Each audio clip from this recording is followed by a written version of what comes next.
Our subject here is the second part of Hume's essay of miracles. That second part consists of paragraphs 14 through 41, and those of you who bothered to download the little file that I posted will be able to follow along by paragraph number there in most of these cases, perhaps all. I think I've given the exact location in Hume. If I haven't, you'll easily find any that I've missed. I gave you earlier a preliminary outline of what Hume covers in Of Miracles Part 2, and I want to go back to that because he has four principal lines of argument, and we're going to consider each of them in turn. His argument in Part 2 is that miracles are never, in fact, as well supported as they might be, because of one or another of these problems. First, the witnesses are never sufficiently sensible, educated, sincere, and prestigious. Second, human beings tend to set aside critical thinking when considering miracle reports. Third, miracle stories tend to circulate among the ignorant and barbarous. And fourth, every religion has miracle stories and prodigies, and these cross-cancel one another, and then Hume tries to give some examples of this phenomenon. So let's look at the argument from inauspicious conditions. We can find this in paragraph 15 of the essay. Here's how Hume puts it. There is not to be found in all history any miracle attested by a sufficient number of men of such unquestioned good sense, education, and learning as to secure us against all delusion in themselves, of such undoubted integrity as to place them beyond all suspicion of any design to deceive others, of such credit and reputation in the eyes of mankind as to have a great deal to lose in case of their being detected in any falsehood, and, at the same time, attesting facts performed in such a public manner and in so celebrated a part of the world as to render the detection unavoidable, all which circumstances are requisite to give us a full assurance in the testimony of men. That's a lot of requirements, and some of you may be thinking already of a passage in Sherlock's Trial of the Witnesses where Mr. B points out that really it doesn't take a great deal of learning and ingenuity to tell the difference between a living body and a dead one. But I think one of the fullest answers to this is actually an anticipation. In 1744, Samuel Chandler had already covered this objection 4 years before the publication of Hume's philosophical essays, and he had covered it with reference to Peter Annet's attack on Sherlock's trial. So here's what Chandler, defending Sherlock, had to say. All the characters of integrity appear in these writers that can possibly be demanded or desired. The very inconsistencies that at first view they seem to be chargeable with show at least there was no contrivance amongst them to deceive others. They make no scruple to tell us that the first appearances of Christ were to a few women, with whose single testimony they well knew the world would be far from being satisfied. They seem to have concealed no circumstances of Christ's appearances, however exceptionable they might possibly be in some men's opinion and judgment. They plainly assure us that the disciples imagined the first accounts of the resurrection to be mere dreams and tales, and unsupported imaginations, and were not the least disposed to receive or credit them. It doth not appear that they could have any present interests to answer by the accounts they gave, if they had not known them to be true, or that they were set on to write them by persons who either could reward them or receive themselves any worldly advantages from the publication of those accounts to others. That last phrase in Chandler is a very interesting one, that last bit about not having been set on to write them by persons who could reward them or receive any worldly advantages from the publication of them. Because I think here Chandler has in mind something that he doesn't bring out explicitly. There is a life of Apollonius written by Philostratus early in the 3rd century. Apollonius is supposed to have died at the end of the 1st century, so the writing is more than 100 years after the death of the individual he's writing about.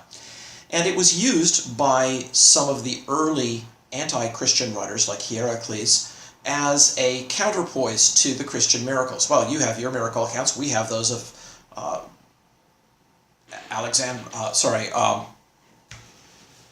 Apollonius, according to Philostratus. So this appeal to Apollonius's miracles, which are in many cases very suspiciously similar to things that we read of in the New Testament. I could go into a long discussion of that if anyone were interested.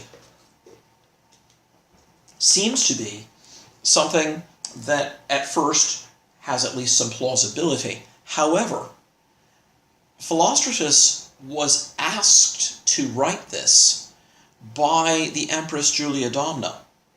So it was specifically commissioned by the wealthy and powerful for the sake of renewing belief in ancient pagan deities and of displacing Christianity, which at that time was encroaching on an ever larger segment of the Roman Empire. So that would answer the description that Chandler gives here, which he says did not apply to the writers of the Gospels. Hume's second argument is an argument from the passions of surprise and wonder. Here's a statement of that. Men are the more easily imposed on in such matters as they love to gratify the passion of admiration and take a great deal of pleasure in hearing or telling of wonders. Once again, this is not Hume.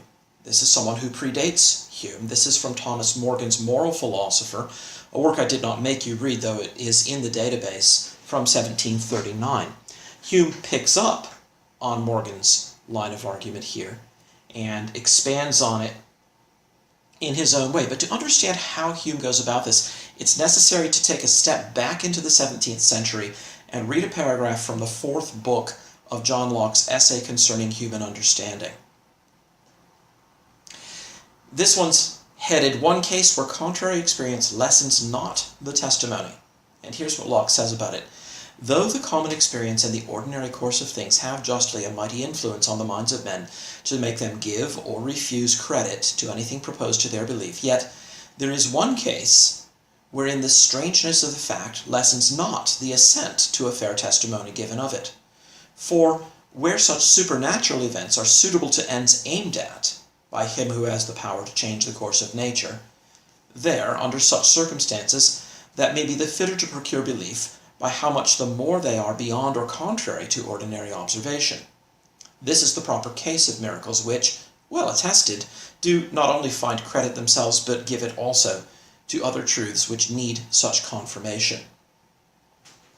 Locke's syntax here is complicated, but the point that he's making can, I think, be stated rather simply. In most cases, we take the fact that an event is of a type seldom seen as counting against it, as something that requires us to bring greater evidence in order to underwrite serious belief.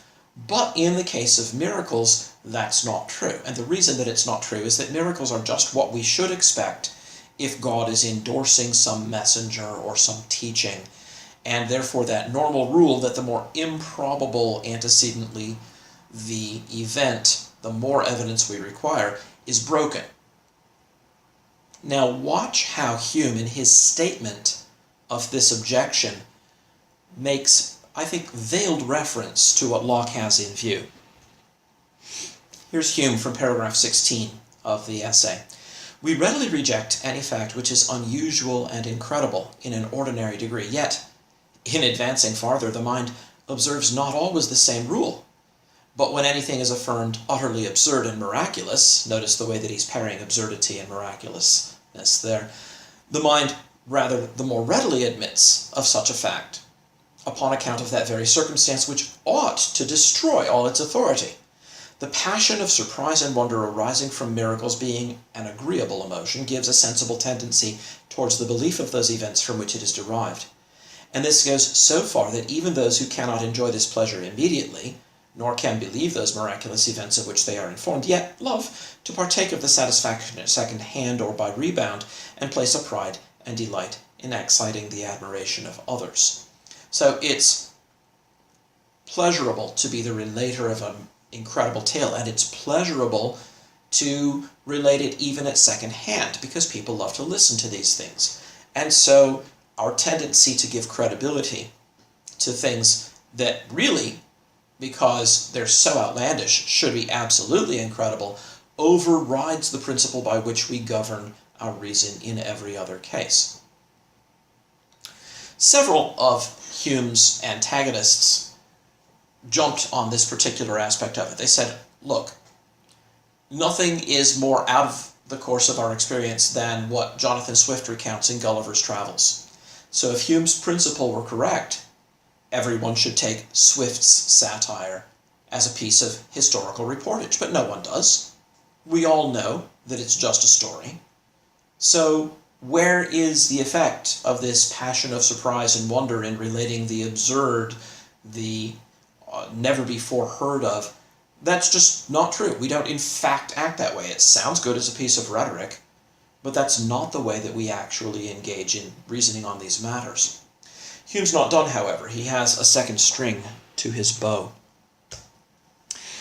If the spirit of religion join itself to the love of wonder, there is an end of common sense, and human testimony in these circumstances loses all pretensions to authority.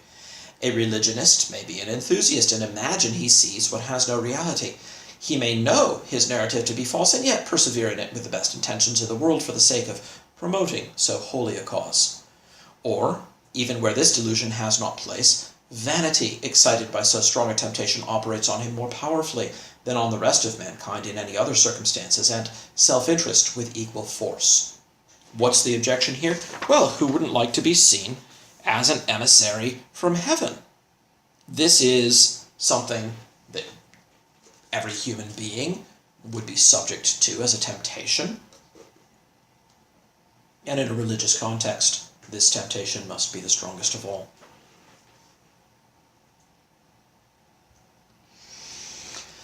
George Campbell, in his dissertation on miracles, takes quite a bit of time dismantling this objection. And here's the way that he starts off. He says, the prejudice resulting from the religious affection may just as readily obstruct as promote our faith in a religious miracle. What things are in nature are more contrary than one religion is to another religion? They are just as contrary as light and darkness, truth and error. The affections with which they are contemplated by the same person are just as opposite as desire and aversion, love and hatred. The same religious zeal which gives the mind of a Christian a propensity to the belief of a miracle in support of Christianity will inspire him with an aversion from the belief of a miracle in support of Mohammedanism. The same principle which will make him acquiesce in evidence less than sufficient in one case will make him require evidence more than sufficient in the other. That the evidence arising from miracles performed in proof of a doctrine disbelieved and consequently hated before did in fact surmount that obstacle and conquer all the opposition arising thence is a very strong presumption in favor of that evidence, just as strong a presumption in its favor as it would have been against it had all their former zeal and principles and prejudices cooperated with the evidence, whatever it was, in gaining an entire assent. In other words, religious propensity cuts both ways. Yes, it tends to make people accept more readily things that are in favor of their already existing beliefs and prejudices, but it also tends to make them much more resistant to anything that tells against their established religion. If you don't believe this, I suggest, as an experiment, that you travel to Mecca and try to start a new religion there. You'll be dead before you hit baggage claim. That is not something that the devout Muslims are going to accept. You're not even allowed into the city unless you're a Muslim, and attempting to promote a new religion there would be, let's just say, the height of unwisdom. So the question then arises with respect to any miracle claim, was it proclaimed in a place where the people surrounding were friends or where they were enemies, where they were inclined to accept without examination or where they were inclined to dismiss except on the force of the strongest evidence? But Hume's got a third argument. Here's a statement of it. It is very observable that the more ignorant and barbarous any people remain, you shall find them most abound with tales of this nature. But again, this is not Hume. John Toland had already put this forward in Christianity Not Mysterious. So Hume is very much borrowing the arguments of the deists as he proceeds in this fashion. Here's Hume's version of it from paragraph 20. It forms a strong presumption against all supernatural and miraculous relations that they are observed chiefly to abound among ignorant and barbarous nations, or, if a civilized people has ever given admission to any of them, that people will be found to have received them from ignorant and barbarous ancestors who transmitted them with that inviolable sanctity and authority which always attend received opinions. So Hume is counting on his Protestant readers to accept what he says because they reject Catholic reports of miracles in ecclesiastical history, even relatively recent ecclesiastical history, perhaps those surrounding the lives of some of the saints. He counts, that is, on his Protestants being cessationists and therefore already half inclined to grant the point that he's trying to make. Once again, George Campbell has a direct rejoinder to this. If ignorance and barbarism are the conditions in which miracle reports flourish, then he says, what pity was it that Muhammad had not a counselor so deeply versed in human nature as the essayist, who could have assured him that there needed but effrontery and enterprise, that with these auxiliaries he had reason to hope the most impudent pretenses would be crowned with success.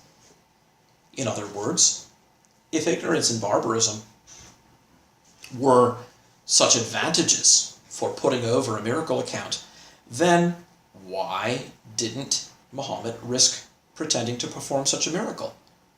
And the answer is perfectly obvious. He feared that if the cheat was discovered, and it might well be, his cause would be discredited. Anyone who engineers a fake miracle for his cause is looked upon with at least as much disfavor as people who forge their scientific data. We've heard cases of scientists committing suicide after it was discovered that they fabricated data. How much the worse would the case be for someone who fabricated a religious miracle and then was caught in the act? So Muhammad frankly refuses to perform any miracle. And again, as you read the Quran, people say to him, perform us a miracle. What work do you do to show us this? And he says, you had a chance to see miracles with other prophets. I'm not here to perform a miracle. The only thing you're going to get is the miraculous literary beauty of the Quran itself. Try to write a chapter like it, and if you can't, then confess that it's a miracle itself. But you're not going to get anything else. Now, the appeal to literary taste as opposed to the evidence of the senses is quite a different appeal. And the sort of miracle that Muhammad was willing to appeal to, where he would himself no doubt be the judge of the adequacy of their copying a chapter of the Quran, seems to be a very slender basis for substantiating his claims. But that is all throughout the Quran that we get.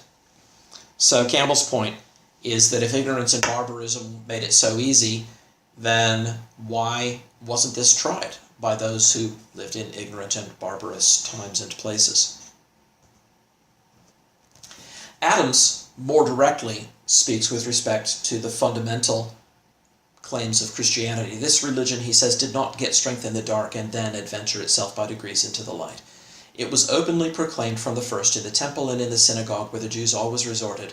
And when the apostles had filled Jerusalem and Judea with their doctrines, Rome and Athens were some of the next scenes of their ministry. So, as Paul says in Acts 26 in his defense before Agrippa, these things were not done in a corner. And Hume's suggestion that the first reports were merely of something peddled off to ignorant and barbarous people is actually a misdescription of the circumstances. Finally, we come to Hume's fourth argument, and the one that he gives quite a lot of time to. Here's the way he sets it up. In matters of religion, whatever is different is contrary, and it is impossible that the religions of ancient Rome, Turkey, Siam, and China should, all of them, be established on any solid foundation. Every miracle, therefore, pretended to have been wrought in any of these religions, and all of them abound in miracles, as its direct scope is to establish the particular system to which it is attributed, so has it the same force, though more indirectly, to overthrow every other system. In destroying a rival system, it likewise destroys the credit of those miracles on which that system was established, so that all of the prodigies of different religions are to be regarded as contrary facts, and the evidences of those prodigies, whether weak or strong, as opposite to each other. So there's a sort of grand cross-cancellation going on. The miracle stories are put forward by all of these different religions, and they all cancel one another out, leaving us where we began. That is to say, with no miraculous evidence whatsoever for any of them. Now, there's an assumption that Hume makes here, and that is that the role of miracles in all religions is the same. In particular, he's assuming that all religions are supported by miracle claims at their founding. But as several of his critics point out, that is simply not true. Miracles, as opposed to portents, things that are natural phenomena that we think perhaps have some deeper significance, like a really bad storm coming in before you set out to war. Things that are not merely matters of interpretation, but are actually sensible productions of things beyond the productive power of nature, events that nature alone could not bring about, are not regularly propounded at the founding of all religions. In fact, quite the contrary, they're very rare in that capacity. It's much more common to see them appealed to after the religion has got started and got well on its way. So here's a general rejoinder, and I'm giving it in two versions, one from Adams and one from Campbell. Adams wrote first. Adams says there is a wide difference betwixt establishing false miracles by the help of a false religion, that is, a false religion already in place, and establishing a false religion, at its first instance, by the help of false miracles. Nothing is more easy than the former of these, or more difficult than the latter. Campbell pursuing a similar line of argument. There is the greatest disparity in this respect, a disparity which deserves to be particularly attended to betwixt the evidence of miracles performed in proof of a religion to be established, and in contradiction to opinions generally received, and the evidence of miracles performed in support of a religion already established, and in confirmation of opinions generally received.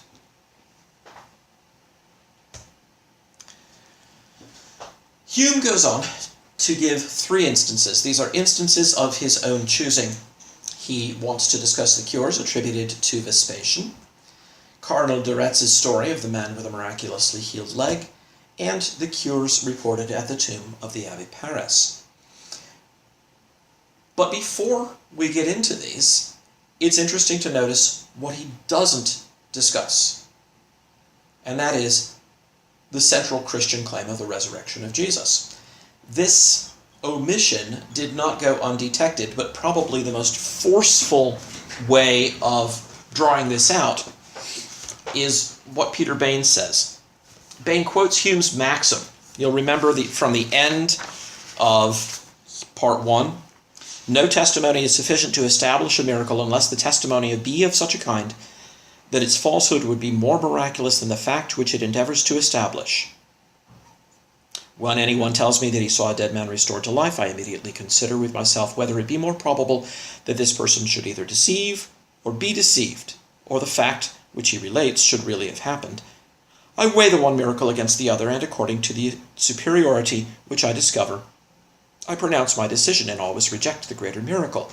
If the falsehood of his testimony would be more miraculous than the event which he relates, then, and not till then, can he pretend to command my belief or opinion. And then Bain says, exactly. No statement could be more reasonable. Let us proceed then to that comparison. The Christian has to produce testimony to miracle, whose falsehood would be a mightier wonder than the miracle attested, and Hume has to weigh miracle against miracle. What was the next step to be taken in Hume's argument? What did his own statement require him to do? Clearly, to take up the miracles which Christians allege to be true, to set their evidence fully and distinctly forth, and to point out that however plausible that evidence might be, its fallaciousness would be no miracle compared with the miracle it affirmed. This, I say, is what the law on the case as laid down by Hume required. This is what, in his own court of evidence, Hume prescribed. But every reader of Hume's essay knows that he has done nothing of the sort. The nature of the evidence required for the Christian miracles once fairly stated, those miracles are quietly put by him out of court. The trial proceeds by proxy. Hume does not ask what proof is offered that the Christian miracles took place. He calls to the bar certain miracles with which Christianity has nothing to do, enters upon their evidence, condemns them as falsities, and then calmly informs the court that the Christian miracles are disproven. Vespasian, according to Tacitus, performed 2 miraculous cures. The Cardinal de Retz mentions a miracle of the reality of which he was assured, and sundry prodigies are said to have taken place at the grave of the Abbé Paris. These last, Hume informs us, might with some appearance of reason be said to surpass in evidence and authority the miracles of the Saviour. But it is really too much to ask us to take his judgment in such a case. Our folly would be unexampled and inconceivable if we did not insist on putting aside his instances of miracle and claiming what he has himself accorded us, the right to select a crucial instance of our own. I think Bain has a point.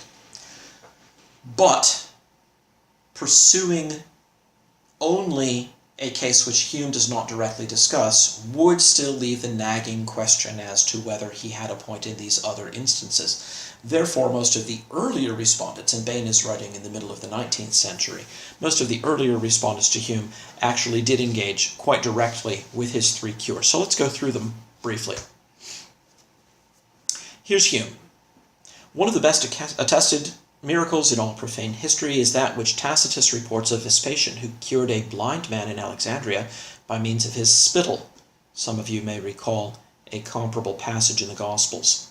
And a lame man by the mere touch of his foot, in obedience to a vision of the god Serapis, who had enjoined them to have recourse to the emperor for these miraculous cures. In other words, these two men came to petition that the emperor would heal them and said, hey, we were in the temple of Serapis, and Serapis said, oh, go appeal to the emperor and he will help you. The story may be seen in that fine historian, Tacitus, where every circumstance seems to add weight to the testimony and might be displayed at large with all the force of argument and eloquence if anyone were now concerned to enforce the evidence of that exploded and idolatrous superstition.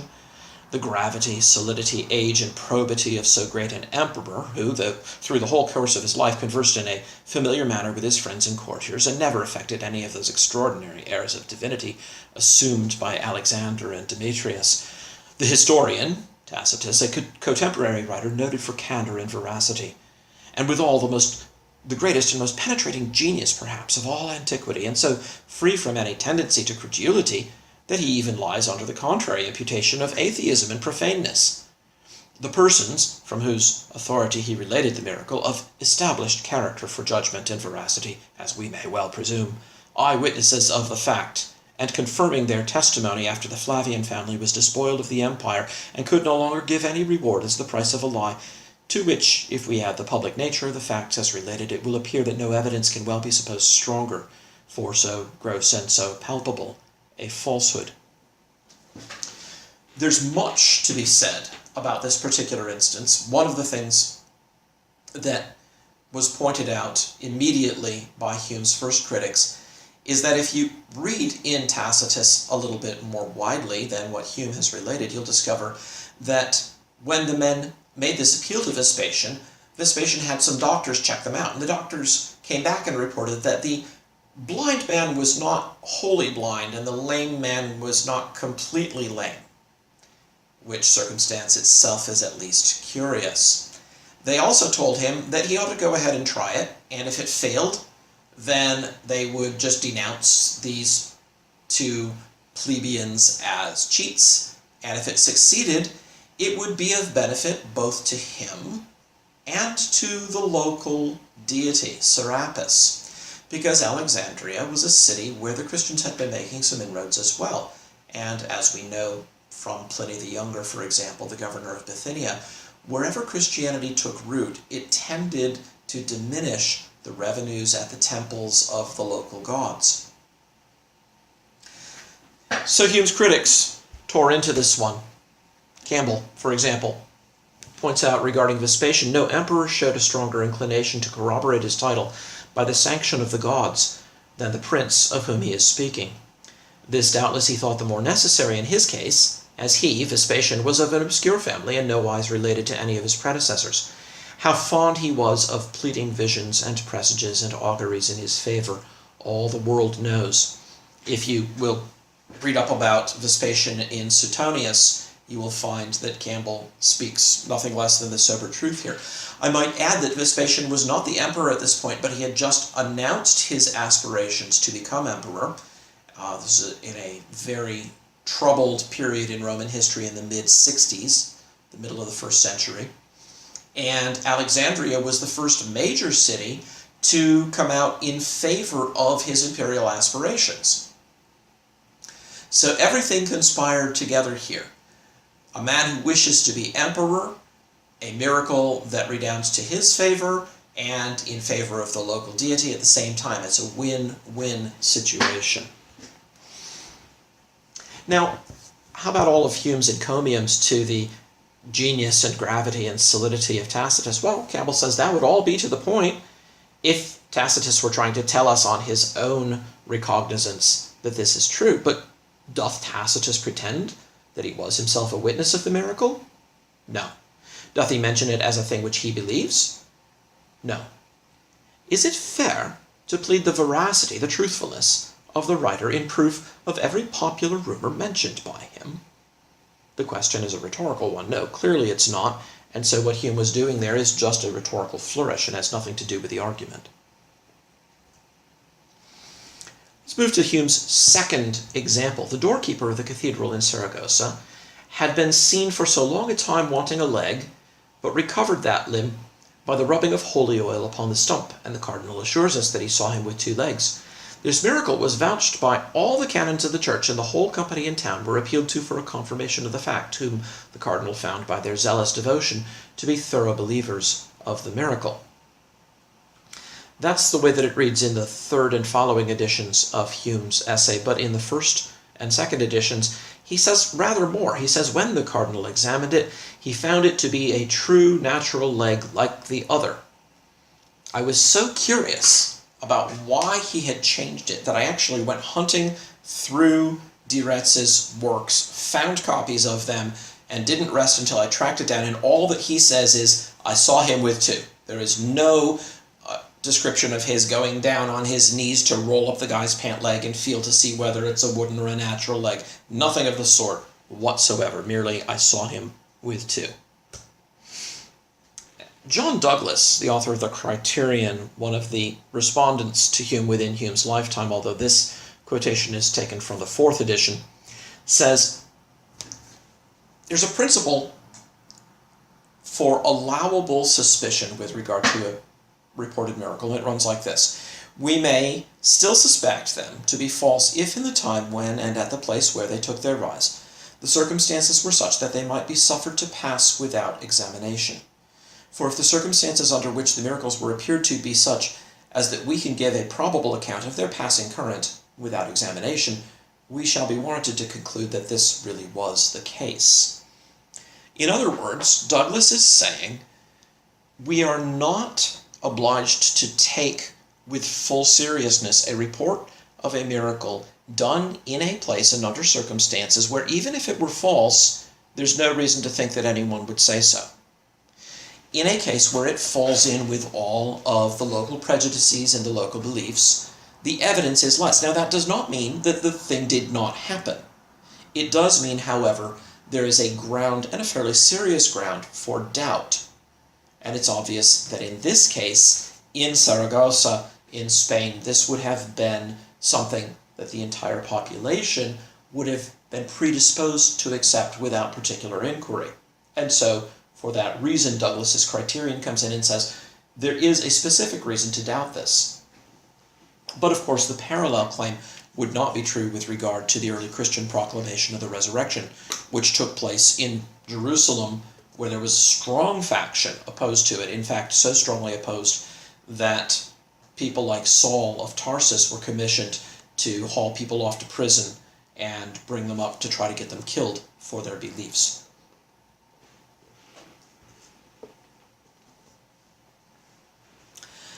How about the cures at the tomb of the Abbé Paris? The curing of the sick, giving hearing to the deaf and sight to the blind, says Hume, were everywhere talked of as the usual effects of that holy sepulchre. What holy sepulchre? Well, there was a fight in France between the Jesuit faction and the Jansenist faction. You may have heard of Blaise Pascal. He was one of the more famous advocates of the Jansenist position. And the Abbé Paris was a Jansenist. Their public struggles against the Jesuits were turning against them, and then the Abbé Paris died, and at his tomb suddenly people began having convulsions, and there were cures reported, so much so that eventually the entire sepulchre was fenced off, and people were forbidden to come there because it was so notorious a place for the Jansenists to claim that miracles had taken place. Voltaire reports that some wit coming upon the fenced-off area put up a little placard on the outside of it that said, "By order of the king, God is forbidden to do miracles in this place." An amusing piece. I rather hope that's true, actually, although with Voltaire, you never know. But what is more extraordinary, Hume goes on, many of the miracles were immediately proved upon the spot before judges of unquestioned integrity, attested by witnesses of credit and distinction, in a learned age and on the most eminent theatre that is now in the world. Nor is this all. A relation of them was published and dispersed everywhere, nor were the Jesuits, though a learned body, supported by the civil magistrate and determined enemies to those opinions in whose favor the miracles were said to have been wrought, ever able distinctly to refute or detect them. There's the claim. Is it true? Well, Campbell and Adams and Douglas go over this one with a fine-tooth comb. And they say Hume, following his one source, is misrepresenting the facts. So, the Sieur Le Dol was supposed to have been miraculously cured, but he later wrote a letter to the Bishop of Lyon saying, I was at a Jansenist convent, and I was somewhat ill, but I was not near death, and they pressed a confessor of the sacraments on me, and that sort of blew the whole thing out of proportion. It was not really that serious. I was sick, but I was not dying. So it was not a miraculous cure. This he himself wrote in a letter. The widow de Lorme said that she had been smitten with palsy because she had gone to the tomb of the abbey with intent to ridicule, and this was her punishment. Well, she herself expressly confessed that she had faked it, that actually that wasn't her purpose in going to the tomb, and that it was all just a put-up job. Anne Lefranc, who was said to have been cured of a disorder in her eyes and some other things, turned out never to have had anything wrong with them. There were some notarized certificates to her cure, but the people who signed those certificates were shown them later, and they all said these were tampered with after we signed them. This isn't what we signed. Things have been added to this after our signing. Hume changed some things in later editions of the essay, and this is a place where he did take some notice of some of his critics. So he inserts a lengthy footnote into the second edition claiming that many of the miracles were, and here are his words, proved immediately by witnesses before the officiality or bishop's court at Paris, under the eye of a cardinal whose character for integrity and capacity was never challenged even by his enemies. So you've got a cardinal on the side of the Jesuits who could not help acknowledging the truth of these things. Is that so? Actually, the only signatories to the petition were the 22 cures who had presented it to the cardinal, and he rejected the petition on the grounds of palpable falsehoods proved upon the witnesses by juridical information. So this entire claim is undermined by the actual facts. I have a copy of a book in French that goes into this entire thing in great detail. It's a 2-volume work, and I am slowly translating what bits of it I can and looking for someone who's fluent in French to take up the slack. So if that's you, let me know. In the same footnote, Hume claims that the cardinal's successor, though he was pressed to examine these miracles, wisely forbore. Well, it was Charles Gaspard de Ventimigny who succeeded the cardinal, and he ordered a public juridical inquest into the miracles, published the results. We have the ordonnance, as Adams describes it, from November 8th of 1735, containing, quote, convincing proofs that the miracles so strongly warranted by these cures were forged and counterfeited.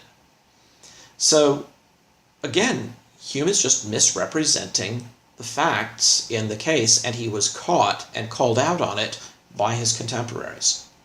This is one of the reasons why Adams' response went through 3 editions. He had to keep up with all the changes Hume was making and the different claims he was making in the footnotes that he was inserting.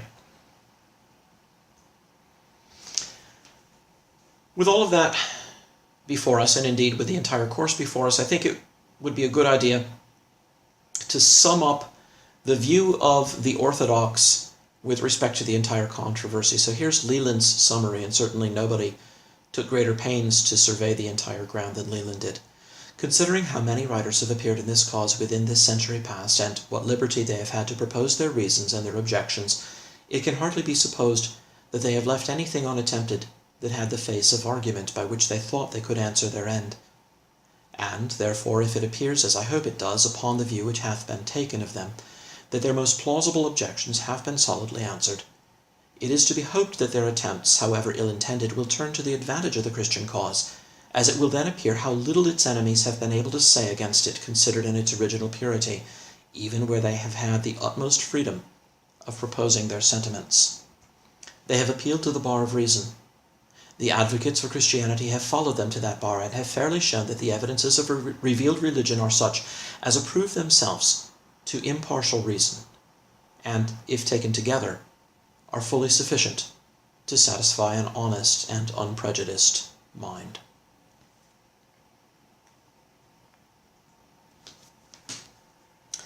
That is the end of the last lecture that we have.